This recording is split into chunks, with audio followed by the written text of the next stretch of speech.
Hey guys, it's Jordan Hetrick, and in this video, I want to do a review for you guys of the GoPro Max 2.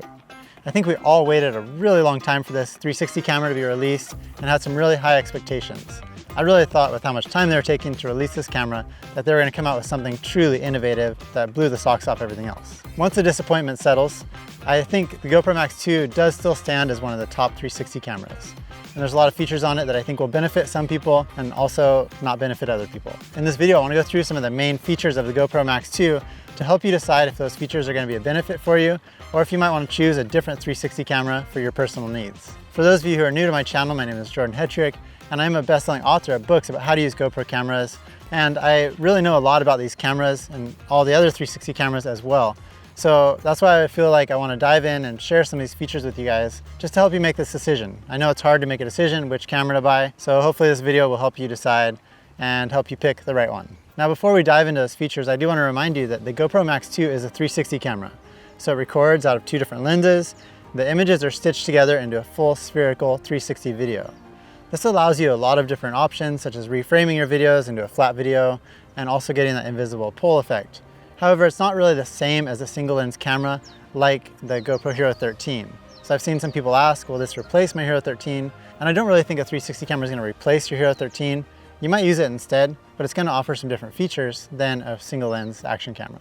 In this video, I'm just going to do a review of some of the features of the Max 2 that have stood out to me. But if you guys want to see a more detailed, direct camera-to-camera comparison, check out my channel for those reviews. Out of the gates, let's first talk about the image quality of your videos that you record with the GoPro Max 2, because that's going to have a huge impact, and GoPro has actually done a really great job with creating good image quality on this camera. GoPro Max 2 actually records 8K 360 spherical video, which means that the full sphere of video actually totals 8K. This 8K spherical video is going to give you the option to reframe and pull out a flat video out of that 8K resolution. So when you look around the whole sphere, you can pull out a single frame, and it's going to give you high quality images. If you've already been recording with the GoPro Max, this is going to be a huge upgrade for you to go from that 5.7K up to 8K. And if you're used to GoPro Max, you're going to like GoPro Max 2 because it's a very similar experience recording with this camera. That high resolution is not going to be so good when you're working with really long continuous videos because it's going to be a huge file and it can also cause some overheating. I'll talk about overheating in just a minute though. I was hoping that their 8K video would have a higher frame rate so you could do slow motion, but if you want to do slow motion, you're going to have to step it down to a lower resolution, which is 5.7K. With action sports, this is going to look really nice because you want to see that wide perspective most of the time. As I was going through the footage, I did see some qualities of the 360 footage that really needs to be improved on firmware updates. You can see this kind of darker area here in the middle of the video, and that's just where the 2 lenses are meeting up. They didn't correct the exposure to match equally. Also, when your body's close to the camera, some of the stitch lines really just don't match up. And unfortunately, there's no stitching controls in GoPro's apps, so it makes it really hard to correct this. So hopefully they can do that for us in some firmware updates. I'm definitely still going to use Max 2 for a lot of my action shots because most of those areas can pretty much be avoided when you edit, but there's something that definitely need to be improved in firmware updates. But let's talk about the low light features because that's one of the downfalls of the GoPro Max 2. Unfortunately, on the GoPro Max 2, they didn't really increase the sensor size at all, and a larger sensor is able to capture more light in those low light situations. So some of the competitors have much larger sensors and they have more low light features. I really expected GoPro to add this to the Max 2, so I'm pretty surprised they didn't. So GoPro Max 2 is not the best camera for low light scenes. Once the ISO gets up higher, it gets really noisy and you don't really capture good night footage. You can kind of tweak some of the settings to get some decent low light footage, but it's just not going to be as good as the competitors. So I think when you're considering buying GoPro Max, think about how much you like to record in low light settings. If you're a traveler, a vlogger, or you're recording events indoors, GoPro Max 2 is probably not going to be your best option. GoPro also offers the highest bitrate out of any of the 360 cameras if you tap into GoPro Labs. So that's going to give you really high quality, high resolution video that's going to look really good, and that could cater to some professional users if you want to get more of a professional quality video and you can handle those large file sizes. They also offer some more professional features like 10-bit color and GP log color, which is like a flat color profile. So you can do a lot of color grading and make a lot of adjustments to it to make your footage look really good. The next thing that GoPro Max also offers is to be able to record out of one of the lenses at a time. So you can choose which lens you want to record out of, and you can record single lens videos that are ready to go. And a lot of you guys might actually want to take advantage of this. These single lens features will be great for you action sports enthusiasts who want to film during daylight. And also if you just want that classic GoPro look, but you want a little wider of a field of view, that's going to really work out for you. Another feature I want to talk about are the photos. GoPro Max takes 29 megapixel photos, which is not really large compared to the competitors.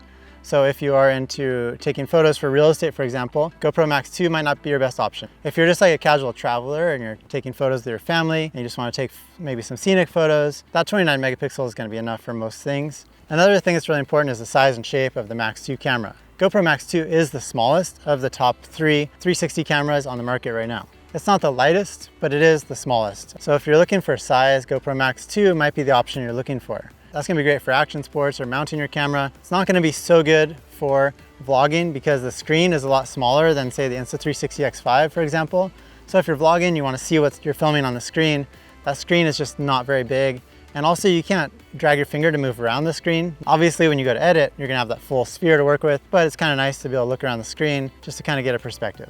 GoPro Max 2 definitely has some big advantages when it comes to mounting. I definitely like some of the mounting features of GoPro Max 2. For example, it has both a 1/4-20" thread and also the GoPro mounting fingers. So I don't have to look for this adapter mount that I'm always seeming to lose whenever I want to mount it on a 3-prong mount. Next, let's talk about the durability of GoPro Max because I think this camera has some really nice features when it comes to durability, such as those replaceable glass lenses. They're not easily breakable, but 360 cameras do get scratched. You know, no matter what, all of them can get scratched pretty easy. GoPro Max 2, you can just twist off those lenses and replace them so you can continue filming. This is gonna be great for those of you who are out and about traveling, or if you're doing action sports and you just wanna be able to swap that out if it gets damaged. You're not gonna have to send it in and wait for a repair. You can basically just unscrew it, pop on a new one, and you're ready to keep filming. While we're talking about durability, let's also talk about waterproofing. Now, GoPro Max 2 is waterproof, but that's kind of a tricky situation because you can take it underwater, but you can't film underwater because of those curved lenses. So what you need is a dive case. GoPro says they're working on a dive case for the Max 2.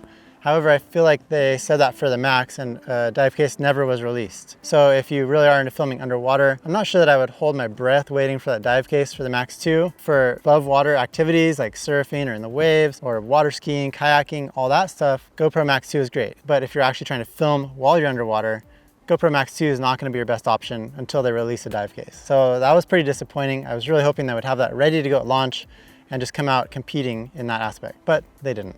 Next, let's talk about overheating because this is one of the huge deals with GoPro cameras, and it's true, they can overheat. And GoPro Max 2, unfortunately and surprisingly, is no exception. I thought they would fix this. They came out with this grill in the front to reduce the heat, and it still overheats if you have it in the wrong scenario. It can overheat probably around 20 minutes. Unfortunately, that's not great if you're recording long videos and you want to just continuous roll. But I mean, maybe if you're recording music and you want to record your band, you're going to need to do that. So the GoPro Max 2 would not be the best option for that. Most of the time though, you're not going to want to deal with those super long files and super long clips. Recording clips, it's not going to have any problem. It just is using it in the right way and in the right scenario. If overheating has been an issue for you with past GoPros, then you probably will have an overheating issue with GoPro Max 2 because unfortunately, it's not too much better. So I don't know what to say there. For some people, that's gonna be okay and not an issue, and for others, it's not gonna be okay and will be an issue. If GPS is a big deal for you, GPS is built into the GoPro Max 2, so I know a lot of you have wanted that in a 360 camera. GoPro Max 2 feels like a solid, no frills camera that's gonna get you some good image quality, but they definitely could have added some more tech trick features like wireless charging or just some other features that kind of made it feel a little bit more modern. As far as the audio, it doesn't sound as good as some of the other cameras right now. I gotta be honest, like the audio is just not that clear, and it does have 6 microphones, so it picks up a lot of the audio. I think they just need to refine the quality of that audio, which they can do clearly through those firmware updates. This is the audio recorded directly on GoPro Max 2, just to give you guys an idea of the clarity using those 6 internal microphones. The GoPro Max 2 is also compatible with an external microphone if you want to get even clearer audio. And the last feature that I want to talk about that's a huge deal for any 360 video camera is editing. You capture your 360 footage and you need to make something with it. You need to reframe it. It just requires a lot more editing than recording a single lens video like you would with the GoPro Hero 13. And unfortunately, GoPro's kind of got a mixed bag when it comes to editing. So their GoPro Quick app I actually think is okay for editing 360. They've got subject tracking, there's some animations, they've got some nice features on GoPro Quick app. I know a lot of people don't like the GoPro Quick app, but I do think you can get what you want out of GoPro Max 2 using that phone app. The next level of editing is kind of the trickiest, which is those who are kind of like intermediate editors and you want to do it on a computer. You're not maybe ready for Premiere Pro or DaVinci Resolve. If you're going to be using GoPro Player, which is GoPro's app for editing your 360 footage, I feel like it hasn't made much progression yet. You can do some keyframing, but you can't do subject tracking where you can actually just click on your subject and it will follow that subject as your subject moves. I think that's really important for 360 footage because it's hard to keep tracking somebody if you don't have an automatic way to do it. So if you're using GoPro software, it's a little bit tricky there. And also just the workflow of it kind of takes a long time. It's kind of laggy. It's not great. I hope they improve that for all of you who are kind of just like on that mid-level of like, I want to edit on a computer, but I don't have all the professional equipment.